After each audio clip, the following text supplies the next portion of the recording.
It's a funny switch, isn't it? It's amazing to me, yeah. I couldn't believe it. I'm Tamara Henry, and we're here with Hal Sparks, healing the Bay tonight. What brings you out?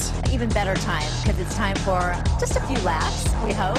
We're honored to have actor, comedian, musician, and I could go on. Just a general funny guy and performer in general. This is Hal Sparks. He's here with us this morning. He's performing at the Comedy Spot.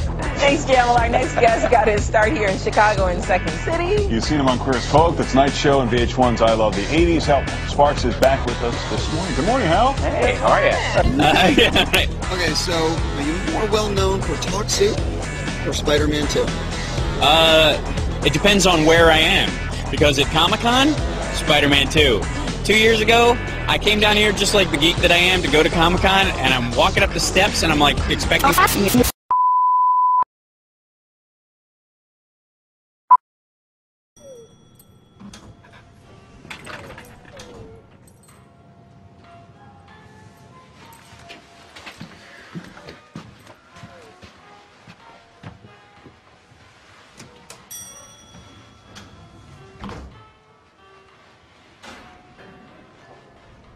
Cool Spidey outfit.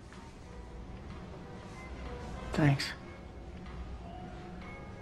Where'd you get it? I made it. Looks uncomfortable. It gets kind of itchy. It rides up in the crotch a little bit, too.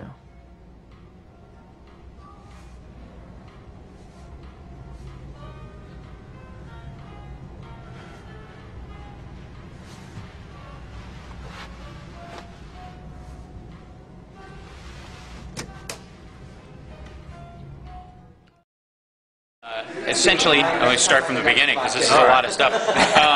You have a real issue with the fact when there's 19 hijackers they put up on the website, and like 5 or 7 of them are still alive. Yeah. Absolutely. So that in and of itself grinds your story to a halt. Grinds the official story to a halt. Right. Building 7, there's no way that building wasn't detonated. Everybody knows it. Nobody wants to talk about it except for the people who, from an architectural standpoint or an engineering point of view, just go, there's no other way this building came down. Nothing fell on it.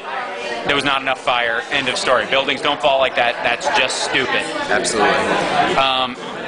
From that point of view, then you have to, just on those two bases alone, that the fact that the people they said that actually caused it, some of them are still alive. Right. That all of them are Saudi, and none of them were from Afghanistan or Iraq. Right. Why are we invading Iraq and Afghanistan?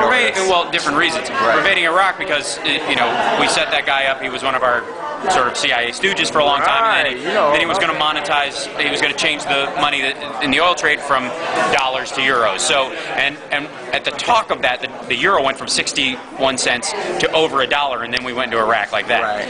Afghanistan, similar problems, except for there's a natural gas pipeline they're going to put through there. There's an oil pipeline, and there's gold in the hills. Nobody talks about that, but there's gold. Those Tora Bora hills where they're always talking, why don't we just nuke that whole area? Well, because there's a lot of gold in there, and we know it, and that's what we're in there getting out right now. And there, of course, is the opium trade that we're also... Right. But that's, quite frankly, that's the fast... microphone. Yeah, that's quite frankly the fast food element of it. The drug trade is the least of it. And considering that without that money it wouldn't prop up our entire government half the time.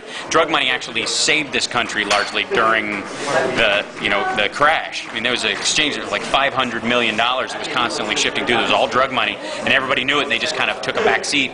Less enforcement, because without it, that money would have yanked some banks dead. Right, so anyways, you've got all that stuff going on. You have a responsibility, I think, to at least look deeper. You don't have to go all the way down the rabbit hole with some people. You also can't stick your head in the sand and act like it's going to work. So, other than that, I have no opinion. Right on, man. In the World Trade Center complex has just collapsed downtown. This is a live photograph of yet another building. Keep in mind that the World Trade Center complex, check me as I go here, at least, has 7 buildings total. As the 2 towers, they're gone. It's amazing. Amazing, incredible, pick your word. For the 3rd time today, it's reminiscent of those pictures we've all seen too much on television before, when a building was deliberately destroyed by well-placed dynamite to knock it down. Brown during the friggin' candidacy. Scott Brown's like one of 3 legislators in that state, Mass, that voted against further benefits for 9/11 workers who went to Massachusetts, who went to New York City, and it was like 128 to 3. Yeah. He was one of the 3. Who the? All right. Well, they were completely snowed with him. I mean, he's he's certainly not what he's pretending to be right now. He's just trying to capitalize off the Tea Party movement. Yep, absolutely. So the interesting thing is, the vast majority of people in the country are sort of on your side of it in the regard that at the very least what we were told is horse shit. Right. What the story is isn't the issue. Well, as an organization, we don't claim to know exactly what happened, but we know there's enough anecdotal evidence to tell you that what they said happened isn't right. I mean, there's 6 out of the 10 investigators that wrote the commission report that have come out and said that the report is bullshit. Exactly. So it's a much more commonly held belief, and it's not as shocking. And the only time they use it as a shocking point is on the news when they want to come after somebody. Right. The truth is, the rest of the country is all sitting around watching YouTube videos till 3 o'clock in the morning, going, "It's kind of a point." Yeah, right. Kind of a point. Well, what do you think about Glenn Becks coming out and saying that 9/11 truthers want to kill the president, and he better watch his back in the White House because he's put 9/11 truthers into his administration, and if he swings too far to the center to be safe, that the 9/11 truthers. Glenn Becks has a chemical imbalance caused by his ass surgery 3 years ago, so there's no route to logic or forethought. Asking me what. My opinion of what Glenn Becks thinks about any particular serious issue is like asking me what the character Jim Ignatowski on Taxi thinks about the very same issue. I would actually give that more credence because at least that was written and directed by James Burrows. So Glenn Becks is I think to some degree mentally incapacitated. So in that way, I find him pitiable. And being I think drug that addict, he knows exactly what he's doing, and I think he's just intentionally trying to dispel oligarchy. I think he's intentionally trying to misdirect the Tea Party movement. Well, I think he's trying to use the chunks that he can and dump the chunks that he can. He's trying to legitimize portions of it so that he doesn't seem like a nutcase when he uses them to sell books and do other stuff. But you can't have the other elements, so you've got to kind of carve them off by throwing them to the wolves, as it were. Use them when you want them.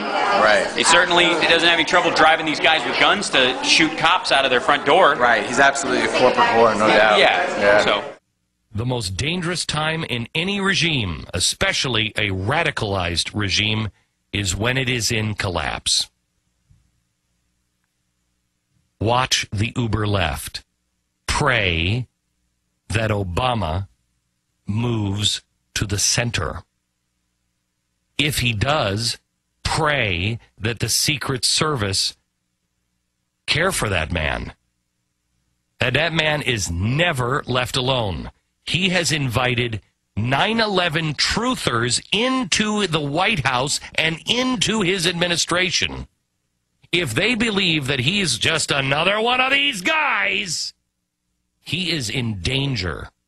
You check out our website, wearechange.org. Absolutely. We had, you know who Cindy Sheehan is? Of course. Dude, tell them about... We did a fundraiser last night with Cindy Sheehan. She's doing, as a protest, she's setting up a tent city on the lawn of the Washington Monument. Wow. And basically her idea is we're going to set up a tent city and we're going to stay here until Washington pays attention. And brings the troops home. So we're basically, the idea is we're going to become as much of a nuisance as possible to Washington, D.C. until they bring the troops home. Until Obama fulfills his promise to bring the troops home. Infowars.com and We Are Change Ohio. I'm a big fan of We Are Change.